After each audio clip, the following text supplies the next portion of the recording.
l'OM était prudent et Lens essayait avec les moyens du bord, quoi, on va dire. Messieurs, on a vu quand même un match où ça a été un festival de déchets techniques. Alors, ok, Grady nous marque un but à la 90e minute, mais enfin, sinon, à chaque fois, on se disait que c'est pauvre, que c'est triste. On parle quand même de 2 clubs qui jouent la Coupe d'Europe. Un, la Ligue des Champions, et un, la Ligue Europa, Nabil. Ouais, en fait, ce qui m'a surtout frappé l'esprit, plus que le match, parce que ici, tout le monde va en parler et va dire ce qu'il en pense, et évidemment que c'était un match pourri. Quasiment une purge, c'est surtout la différence de niveau entre le Lens et le Marseille de la saison dernière. Bon, Lens, ils ont une manière de jouer, ce qui leur permet de garder un minimum syndical, entre guillemets. Ok, ils ont perdu Fofana, ils ont perdu Openda, mais leur modus operandi est le même, en fait. Donc, ils sont un peu moins tranchants, un peu moins efficaces. Mais moi, en revanche, il y a une équipe que je trouve absolument catastrophique et désastreuse. C'est l'Olympique de Marseille. Ce Marseille-là, par rapport à celui de l'année dernière, c'est le jour et la nuit. Et c'est d'autant plus étonnant, enfin étonnant, oui et non, il y a des explications. Il y a beaucoup de joueurs qui ont changé. Voilà, mais c'est vrai que quand on voit ce qu'ils ont dépensé cet été à l'intersaison pour avoir 4 fantastiques dans l'animation offensive, on se rend compte que c'est de plus en plus pathétique parce que c'est catastrophique. Il y a des joueurs, ils sortent, tu te rends même pas compte qu'ils sont sortis. Moi, Vitinha, par exemple, à un moment, je ne me suis même pas rendu compte qu'il était plus sur le terrain. Et pourtant, il est sorti à la 70e. Non, mais honnêtement, je ne suis pas en train de faire dans la caricature. Et j'ai trouvé l'OM en dessous de tout. On va partir à Bollaert. Il y a un homme qui a assisté à ce match, c'est Giovanni Castaldi. Bonsoir, vous êtes aux côtés de Sébastien Boué. Alors, on s'est ennuyés, nous, devant notre télé. On ne sait pas comment ça s'est passé pour vous dans les travées de Bollaert. Est-ce que vous trouvez que c'est une défaite logique pour les Marseillais? On rappelle la 4e de la saison déjà. Pour répondre à votre question de l'ennui, il y avait un peu d'intensité, un peu de rythme que les Lensois essayaient de mettre, mais la qualité technique de cette rencontre, surtout la première période, c'était effroyable. Quand on pense qu'on a une équipe qui est en Ligue des Champions et une autre qui devait se qualifier pour cette Ligue des Champions, le constat pour le championnat, il est pas bon et ça fait peur. Après, sur la défaite logique pour l'OM, un match nul, je crois que c'est le président Roustan qui disait ça aurait pas été choquant, mais dans la mesure où c'est Lens qui a entrepris beaucoup plus de choses, qui a essayé beaucoup plus que l'OM qui avait pour le coup très très bien défendu, je trouve pas ça illogique que le Racing Club de Lens s'impose. Ce qui est terrible pour les Marseillais, c'est l'occasion d'Amine Harit, parce que quand il y a un joueur de cette qualité qui a ce type d'occasion, là ça doit faire ficelle et je pense qu'ils doivent avoir des regrets éternels. Et Balerdi qui fait un très très bon match, qui se fait avoir par Jonathan Gradit sur le corner, c'est frustrant, mais victoire logique pour Lens. Merci Giovanni, vous restez avec nous évidemment. Timothée, par rapport à ce qu'on a vu ce soir, c'est vrai que le président en a parlé, on a vu un match compliqué vendredi entre Montpellier et Nice. Hier, on ne s'est pas régalé, notamment entre les Havrais et les Monégasques. Ce soir, c'est quand même 2 équipes qui jouent la Coupe d'Europe, qui sont plaisantes à voir jouer normalement. Et là, on n'a pas du tout vu un match de haut niveau. 13 buts, je crois, la semaine dernière, 12 cette semaine. Au moment où on renégocie les droits de la Ligue 1, ça fait un peu froid dans le dos. Vincent Labrune doit passer des mauvais week-ends. Il nous prend pour des gogos, là. C'est des week-ends compliqués. Non, c'est vrai que ce qu'on a vu ce soir, c'est affligeant. Sur la qualité de jeu, je n'irai pas sur des mots aussi forts que certains qui ont été employés. Par contre, ce dont on s'aperçoit, c'est quand même que Alexis Sanchez, par exemple, semblait a posteriori un sacré cache-misère, de par son implication et de par aussi son rendement, parce que quelque chose me dit que, par exemple, l'occasion d'Harit, l'année dernière, ça allait au fond. Et on s'aperçoit que le recrutement qui semblait être fait de beaucoup de bonnes idées côté marseillais est finalement, pour le moment, source de beaucoup de déceptions. Mais après, ça n'explique pas tout, parce que le déchet technique des 2 côtés, ce soir, c'est pas que le recrutement. Je veux dire, c'est des joueurs qui sont tous professionnels, il n'y a pas une passe qui est ajustée, il n'y a pas une passe dans la course. Enfin, on regardait la première mi-temps, c'était de la bouillie de foot. C'est aussi un football, la Ligue 1, où on mise beaucoup sur l'intensité, si tu veux, et tu as l'impression qu'on oublie un peu le reste. Alors, plus ça va vite, plus je trouve que les défenses sont un peu regroupées, parce que les 0-0 en question dont on parle, Montpellier est jamais sorti, Nice est pas très à l'aise pour faire le jeu et préfèrent évoluer en contre-attaque. Le Havre était dans son rôle, donc je peux les comprendre. Eux, ils arrivent de Ligue 2 contre une équipe qui joue le podium. Ils ont un schéma très clair, qui est un schéma plutôt défensif. Oui, et c'était pas inintelligent, leur contre-attaque sur les côtés, dans le dos des deux, là, qui ne sont pas des vrais défenseurs, Diatta, Jacobs, C'était Monaco qui était etc. décevant, oui. Non, c'était Monaco qui était décevant. Mais dans le premier quart d'heure, si tu comptabilises le nombre de centres ratés, bon ballon, belle pelouse, et des gars qui sont en avance pour faire le centre, tu vois, à un moment c'est Aguilar, à un moment c'est un truc, tu te dis c'est pas possible. Peut-être au lieu de cavaler, à un moment, à partir de demain, vous faites tous 300 centres dans des conditions... mais les conditions sont hyper simples quand même, tu vois. Et c'est ça qui est vachement étonnant. Alors peut-être, je sais pas, ils sont comme ça parce que... Mais Didier, si je puis me permettre, je sais pas.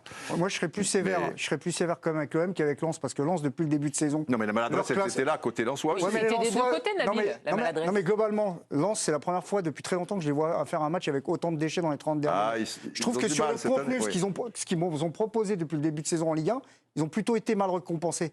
C'est plutôt moi, l'OM qui m'interpelle. Il y a eu des matchs moyens de Lens. Ils ne retrouvent pas quand même. Mais il y a eu ce début de saison raté. Peut-être la Ligue des Champions qui prend les esprits. Maintenant, Mais l'OM si tu fait- vois les joueurs, tous bout à bout, les joueurs lensois, Ouais, Mansour. d'une manière générale, lensois, je parle, il y a 85% de joueurs moyens ou moyens plus. Il y a un système de jeu, il y a un travail formidable qui est fait par Francaise, il y a Mais Marseille, c'est quoi le système de jeu? Non mais là, je te parle de Lens. Ouais, parce mais que Lens, tu me on sait disais, comment ils Lens, jouent. On non, sait mais Lens, comment ils jouent. tu me disais c'est formidable, c'est Mais machin. non, je dis pas que c'est formidable, mais Marseille, Non, mais c'est c'était quoi pas en mal. fait? C'est quoi leur manière de jouer? Moi, je suis Marseille, surpris, en fait. tu as une équipe et un club. Raymond, je t'ai pas entendu, mais après je te donne la parole. Non, je te taquine. Mais mais tu as un club qui change 5, 6, 7 joueurs à chaque intersaison, si tu veux, qui a eu les problèmes que l'on sait alors qu'ils avaient des résultats avec leur premier entraîneur, les histoires supporters, président, un nouvel entraîneur arrive, pour peu que tu aies pas trop de réussite parce qu'ils perdent à Monaco, ça peut faire nul. Là, ça peut faire nul, tu vois. Et après, bon, la confiance qui s'en va. Non, mais peut-être que un peu de continuité, ça serait bien aussi. Voilà. Je ne crois pas à Gattuso. mais enfin, Raymond, par rapport à ce qu'on a vu Tu ne ce crois pas soir... à la continuité? je ne crois pas à Gattuso. On va en parler de Gattuso, Ah, de parce Gattuso. qu'évidemment, c'est un des Si c'est la problèmes, ou en tout cas, c'est un... Si c'est la faute de Gattuso, bon, il faut toujours trouver un coupable. En général, c'est on va se poser la quand question, même parce que c'est vrai que responsable Gattuso, en c'est une partie, seule quoi. victoire en Ligue 1, c'était le Havre. Mais on va rester sur ce qu'on a vu ce soir. Raymond, alors on sait que vous aimez quand même défendre la Ligue 1, mais la qualité technique ce soir, elle n'était pas du tout au rendez-vous. Ah non, là c'est clair. Ce soir, il y a eu... j'ai vu une séquence en première mi-temps, je crois que ça a duré 3-4 minutes. À toi, Ah oui. moi. C'était à toi, à moi, on te la donne, ça repart.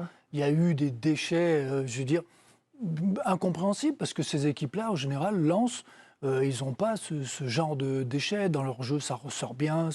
Ils arrivent au bout, mais on l'a vu l'autre jour en Coupe d'Europe aussi, ils ont eu beaucoup de déchets sur les centres.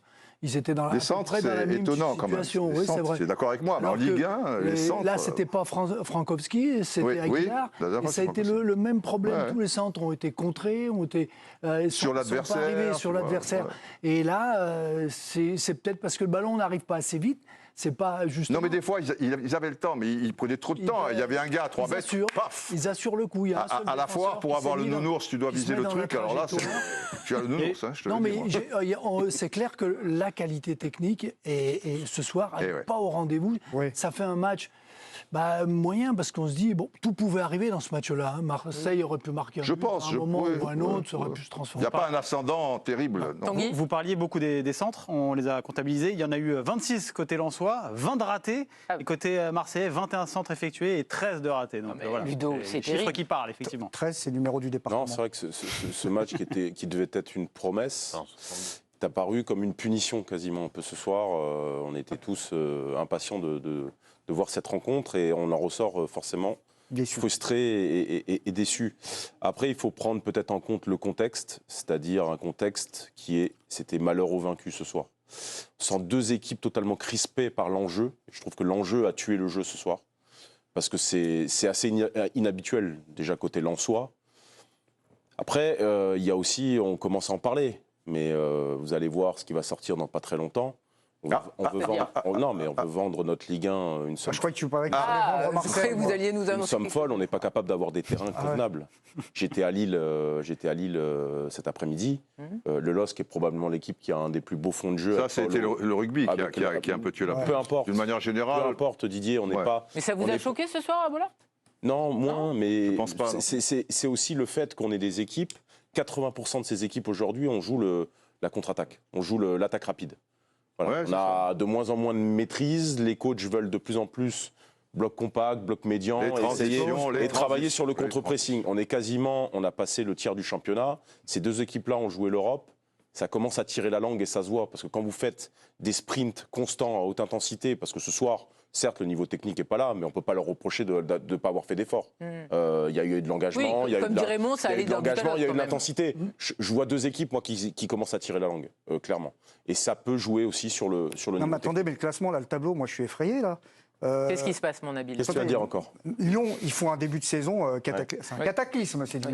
Ils sont même derniers de Ligue 1. Ils sont à 5 points. Quasiment du jamais vu. Donc là, l'écart entre Lyon, qui est un désastre absolu, et l'Olympique de Marseille, avec un match en retard qui doit les opposer, il est de 6 points. Donc si Lyon venait à battre Marseille, peut-être vous pouvez appeler ça de la science-fiction, comme vous voulez, on serait plus qu'à 3 points d'écart.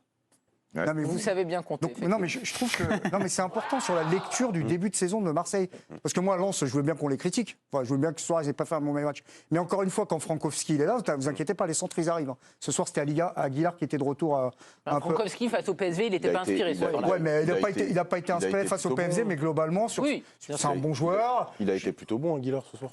Bah vous dites que ces centres, ils n'arrivent pas là, depuis le début. Ces centres, il a eu. Mais attendez. Il a été contré 9 fois sur 10. Donc, moi, je trouve que l'inquiétude, elle est beaucoup plus du côté de l'OM, encore une fois. Il y a de l'inquiétude, bien évidemment. Ce qui est angoissant, c'est de voir qu'en fait, tu dis malheur aux vaincus, et tu as raison, il y avait de la crispation. Sauf que quand tu t'appelles l'Olympique de Marseille, tu n'as pas le droit de jouer avec la peur au ventre. Tu es Marseille. Tu es censé être une équipe qui fait quelque chose. Et Lens. Ça, c'est en théorie, ça. Oui, c'est en théorie. Ça, et Lens, avec justement ces garanties dans le fond de jeu. Pour beaucoup, Tim, ils découvrent ce que c'est l'Olympique de Marseille, en fait. Oui, non, mais bien sûr, il y a le poids du maillot. En théorie, oui, tu devrais être galvanisé. Je veux bien l'entendre. Ça fait un petit moment maintenant que l'Olympique de Marseille a des résultats médiocres au Vélodrome. Je veux dire, Gigot, Kondogbia, Aubameyang, c'est des joueurs qui savent ce que c'est de jouer pour un grand club. Voilà. Après, juste pour terminer, j'ai trouvé notre président un tout petit peu dur avec Lens en disant que 85% des joueurs étaient des joueurs moyens plus. Moi, je trouve qu'il y a quand même quelques bons joueurs dans cette équipe. Ah ouais? Samba, Medina, Nampalys Mendy, Abdoul Samed, Danso. Ah bon, alors dans les joueurs que tu me dis là, à part Samba, ok? Ouais. Medina, c'est un bon Medina, c'est un bon joueur. Medina, c'est un bon joueur. Moi, je t'ai dit, hormis 2-3 joueurs, il y a des joueurs moyens plus. Je compte Samba, je compte Medina, je compte pas Danso, qui a des absences, c'est pas la sécurité sociale. Et je te dis moyen plus. Maintenant, Wai, tu le mets dedans. Wai, grosse marge de progression. Ouais. Avec la marge de progression, je le mets dedans. Mais si la marge, elle évolue pas, je le mettrai pas dedans, si tu veux. Pour l'instant, je le mets dedans. Mais les autres, tu les mets quoi? Dans un top 3 européen? Non. Ah ben oui, mais alors, c'est des joueurs moyens plus. Thomasson, moyen plus. C'est moyen plus. Thomasson, c'est pas moyen plus. Thomasson, c'est un bon joueur de Ligue 1, point barre. Toi, tu mets plus donc un bon joueur de Ligue 1, c'est un joueur moyen plus. Exactement. Ah ok. Non mais alors c'est sur la définition que. Mais bien sûr, moyen plus, c'est un bon joueur de Ligue 1 sans plus. Ils sont pas internationaux déjà. Voilà. C'est le barème du président. Voilà. Donc Lens, si tu veux, avec leurs moyens. C'est pas si mal, même si c'est pas la même saison. Ah oui, on a le droit d'intervenir avec un pull pareil. Avec quoi? Vous voulez vous adresser à Giovanni Castelli. Giovanni, écoutez, je crois que Ludovic Obraniak a quelque chose à dire sur votre style C'est gris, c'est vert, Alors, je pense qu'on est sur du gris et on est sur un col roulé, voilà. Mais sinon, Giovanni Castelli voulait parler de la crispation côté marseillaise. A priori, il n'en voit pas. Le match était tellement mauvais qu'on finit pas parler de ton pull. C'est vrai que j'ai du charbon à livrer là. Ça m'intéresse. Si tu reviens pas trop tard sur Paris, ça m'intéresse. J'ai du charbon à remonter de la cave. Tout le monde déteste ce pull. Moi, je le trouve très sympa, ce pull. C'est vrai qu'il est très moche. Par contre, il y a pas de doute. Le Père Noël est une ordure. Le Père Noël est une ordure. Tu vois, si on fait quelques... Enfin bon. Ludo. Très bien. Oui. T'es quand même le mec qui est arrivé en tenue de cow-boy sur le mais plateau c'était d'Estelle et tu vas oui, me mais juger c'était mon pull, avant. quand même. C'était avant. Il a changé. Ça, c'était avant. Bon, très bien. Non, pour parler d'autre chose que des styles vestimentaires, c'était juste sur vos histoires là, de crispation. Moi, j'ai pas ressenti ça. J'ai vu, quand vous parliez de l'OM, de la crispation, j'ai vu une équipe qui était incapable de faire un enchaînement technique parce que je trouve qu'on surcote totalement cet effectif. J'ai vu un problème de niveau, mais pas de stress. Alors après, on pourra parler de la stratégie de Gattuso, d'attendre, ça c'est autre chose. Mais j'ai pas vu des joueurs crispés, je vois juste des joueurs moyens qui sont pas au niveau, qui techniquement sont pas en rendez-vous. Et quand t'es Lensois, j'aime plutôt l'argument de Ludo sur physiquement, tu sens que parfois il se précipite, il y a un manque de lucidité, mais j'ai pas vu deux équipes crispées. Il y a une équipe très moyenne qui est celle de l'Olympique de Marseille, il y a une équipe lensoise qui essaye, parce qu'elle a une philosophie, qu'elle met du rythme, qu'elle met de l'intensité, mais que techniquement, peut-être que parfois il manque un peu de physique, il manque de la justesse technique, mais il n'y avait pas de stress apparent ce soir. J'ai pas ressenti ça du tout des tribunes. Nabil Julie, t'as une question. Non, mais toi, tu les as vus. Il y en a, moi, dès que j'ai vu la compo de l'OM, déjà, c'est ma compo m'a tué. C'est-à-dire que quand je vois Correa, déjà, bon, il faut arrêter là. Je ne sais pas comment ils ont fait pour le recruter. Je ne sais pas comment ça s'est passé. C'est catastrophique, quoi. Justement, Correa et Sarr, qui sont les deux excentrés, parce que l'année dernière, on avait quand même Under qui apportait quand même pas mal, qui percutait, qui rentrait. Et puis, de l'autre côté, c'était qui déjà à Marseille l'année dernière? Il m'a pas dû me marquer. Démerde-toi. Ah ouais. Ah, t'es parti. Qui était, Ah, t'es parti, vas-y. Qui était le pendant d'Under l'année dernière? Harit, quand il jouait. Harit était un bon joueur. Mais là, C'était pas Correa Harit. et ça, C'était pas Harit le pendant. des fois, il était sur le côté. Ouais, Harit. des fois, comme Payet quand il rentrait, mais Gattuso c'était qui a joué un pas, peu pas lui. Oui, c'est vrai qu'il jouait, mais il jouait Un peu autrement. Malinowski. Non, il y avait Nuno Tavares qui prenait le couloir parce qu'il jouait à 3 derrière. Malinowski, bref. un petit peu. Voilà, Malinowski qui a aussi été un flop. Un peu à flop. gauche. Mais justement, Giovanni, est-ce que tu peux nous parler de Correa et de Ismaïla Assar ce soir, vu du stade, quoi? Vous voulez qu'il vous en parle maintenant, en fait? C'est vous qui faites le conducteur de l'émission. Ça m'intéresse parce que je trouve Alors, que... vous allez prendre un carton jaune et puis il va vous répondre quand même. Hein. Nabil. Non, mais c'est vrai, quoi. Non mais pour le coup, Nabil, je peux étendre ton constat à Iliman Ndiaye quand il rentre aussi. Je trouve que les joueurs offensifs de l'Olympique de Marseille sont d'un niveau, ça va paraître un peu sévère, mais par rapport au standing de l'OM, c'est catastrophique, quoi. Je veux dire, il n'y a pas un enchaînement technique. Correa, quand il fait une bonne remise, le stade se lève parce que c'est le seul bon geste qui fait de la rencontre. Je trouve qu'il y a un problème en plus parfois d'état d'esprit. Ismaïla Assar, il essaye, il court, mais il n'est pas au niveau. Ndiaye, il rentre, il est transparent. Vitinha, j'en parle pas. Autant j'avais plutôt aimé son match à Athènes. Là, ce soir, c'est pas bon. Aubameyang, il rentre, il a un centre où il doit attendre, contrôler, mettre en retrait. Tu dis c'est quand même un mec qui a avoir de lucidité. Il le fait pas. Il a un ballon qui doit couper, il n'y arrive pas. Offensivement, cet OM-là est d'une faiblesse qui il est pas du tout au niveau de la Ligue des Champions et c'est tout juste Europa League, quoi. Donc ils ont baissé de 2 étages pour moi offensivement. C'est aussi simple que ça. Vous restez avec nous, Giovanni, et vous attendez notamment les réactions de Franck Hez et de Gattuso. Alors, si vous nous rejoignez, on vous rappelle qu'on débriefe la victoire de Lens ou la défaite de l'OM, comme vous voulez. Donc, un score final de 1-0.